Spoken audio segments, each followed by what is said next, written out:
ఖండిస్తాను, Ambati Rambabu గారినైనా ఖండిస్తాను sir. ఇది కాదు, మీరు చూస్తుంటే గత ఒక 6 months నుంచి కూడా మంగళగిరి ఇన్సిడెంట్, కందుకూరు ఇన్సిడెంట్, ప్రతి ఇన్సిడెంట్ లో తప్పుగా ప్రశ్నిస్తున్నాను సార్. అది నా వృత్తి. అసలు పదవులు ఆశించకుండా పవన్ బాటలో వెళ్లేదే లాయర్ రజనీ అనేది ఒక నానుడి సార్. ఈ రోజు తొక్కలో పదవులు గుర్తొచ్చినాయా? ప్రభుత్వం 4 ఏళ్ళు ఉన్నప్పుడే ఆ ప్రభుత్వాన్ని వదిలేసి 2 చోట్ల ఓడిపోయినోడి దగ్గరకు వచ్చి కూర్చొని మేము మా ఊరు మొత్తం నిలబడున్నాం సార్. ఈ రోజు పదవి ఇవ్వలేదని పక్కకి వెళ్ళిపోయిందంటే అసలు పదవి గురించి ఆశిస్తారా సార్? పదవి గురించి ఆశిస్తారా, యాచిస్తారా? అలాంటి కులం కాదు, అలాంటి వాళ్ళము కాదు సార్. అన్న కష్టాల్లో ఉన్నాడు, పని చేద్దాం అనుకున్నాం, వచ్చాం, పని చేసినాం. ఈ రోజు తప్పు అనిపించింది, ఇది చట్ట విరుద్ధం అనిపించింది, ప్రశ్నించినాం. ఏదో మాట్లాడే వాళ్ళు మాట్లాడతారు, ఏదో ఒకటి మాట్లాడాలి. కాబట్టి ఈ రోజు వాసిరెడ్డి పద్మ గారు ఎందుకు వచ్చారు బయటికి? ఎమ్మెల్యే టికెట్ ఇవ్వలేదని వచ్చారా? ఏదో నచ్చక ఎవరికి వాళ్ళు బయటికి వెళ్ళిపోతారు. వెళ్ళిపోయిన వాళ్ళకి ఆ టికెట్ ఇవ్వలేదని వెళ్ళిపోయారంటే ఇప్పుడు బాలశౌరి గారు ఎందుకు వచ్చారు, శ్రీకృష్ణదేవరాయలు గారు ఎందుకు వచ్చారు, ఎంపీ టికెట్ ఇవ్వలేదని బయటకు వచ్చారని మనం ఎప్పుడన్నా డిస్కస్ చేసుకున్నామా? లేదు కదా. ఎవరిష్టం వాళ్ళది, బయటికి వెళ్తారు. ఇంకా వాళ్ళు కండవాలు కప్పుకొని పక్క పార్టీలోకి వెళ్ళిపోయారు. నేను బయటకు వచ్చాను అంతే, ఎక్కడ కండవాలు కప్పుకోలే. పార్టీ నుంచి, జనసేన నుంచి గెలిచిన తర్వాత బయటకు వస్తున్న వాళ్ళని చూస్తే ఆశ్చర్యం అవుతుంది. ఎవరన్నా ప్రభుత్వంలో ఉన్నప్పుడు ఎవరన్నా ఏ పార్టీలోంచి అయినా బయటకు వస్తారా? ఓడిపోయాక ఇక్కడ ఉంటే మన బిజినెస్ కి లాస్ అయింది, గెలిచిన పార్టీలోకి వెళ్ళాలి కదా అని వెళ్ళిపోతారు. అరే ప్రభుత్వం ఫామ్ లో ఉండి, గెలిచిన పార్టీలో ఉండి, ఆ పార్టీలోంచి బయటకు వచ్చి ఒక్కొక్కరిని చూస్తుంటే వాళ్ళు ఎందుకు వస్తున్నారో వాళ్ళ వ్యక్తిగత విషయాలకు తెలుస్తారు. పదవుల గురించి ఆశించరు సార్.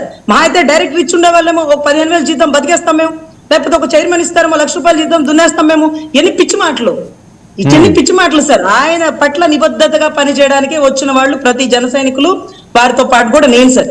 ఈ రోజు ఏదో చిన్న వైరుధ్యాలు ఏంటి, ఇది కరెక్ట్ కాదు, ఇది తప్పు, కర్రలు పట్టుకుని రోడ్డు మీదకి వచ్చేస్తారా? ఇదా మీకు నేర్పించింది? అరే ఇందాక అన్న చెప్తున్నాడు, అజయ్ సజ్జన్న మాట్లాడుతుంటే, అరే ఒక మహిళ అన్న గ్రంథాలయ శాఖ చైర్మన్ అన్ని సుగంధాలు వదులుతుంది నడి రోడ్డు మీద, సుగంధాలే. ఆవిడ ఫ్యాక్షన్ ఆఫ్ మూమెంట్ లో అనేసిన మాటలే, కానీ ఈ రోజుకి ఆవిడ అరెస్ట్ చేయలే. నేను అనిత గారు అడుగుతున్నారు, ఆ వీడియో ఉంటే పెట్టండి, మేము అరెస్ట్ చేస్తామన్నారు. ఆ వీడియో 10 సార్లు పెట్టినా ఎవరు రెస్పాండ్ అవ్వరు.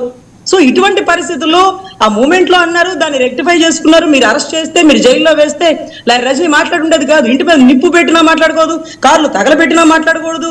ఇలా ఆంజనేయులు గారు చెప్తున్నట్టు వాళ్ళు కావాలనే తగలబెట్టించుకుని కావాలనే మాట్లాడుంటారు. కానీ తగలబెడతారని ఎక్స్పెక్ట్ చేసి ఉంటారా? నిప్పు పెడతారని ఎక్స్పెక్ట్ చేసి ఉంటారా? అరెస్ట్ చేయాలనుకుంది, అరెస్ట్ కావాలనుకుంది ఏ నాయకుడైనా కోరుకునేదే. అరెస్ట్ అవ్వాలి, అరెస్ట్ అయితేనే గ్రాఫ్ పెరిగింది. 50 రోజులు ఉండాలి, 52 రోజులు ఉండాలి, కలవాల్సిన వాళ్ళు కలవాలి, విడవాల్సిన విడిపోవాలి, రాష్ట్రం అంతా ఒకటైపోవాలి, మన గెలుపు కావాలి అని 16 నెలలు ఉన్నాయని ఒక పక్కనైతే, 52 రోజులు ఉన్నాయని ఒక పక్కనైతే, కనీసం 15 రోజులన్నా పోకపోతే ఎట్లా అంటూ వీళ్ళ స్థాయిలో వీళ్ళు.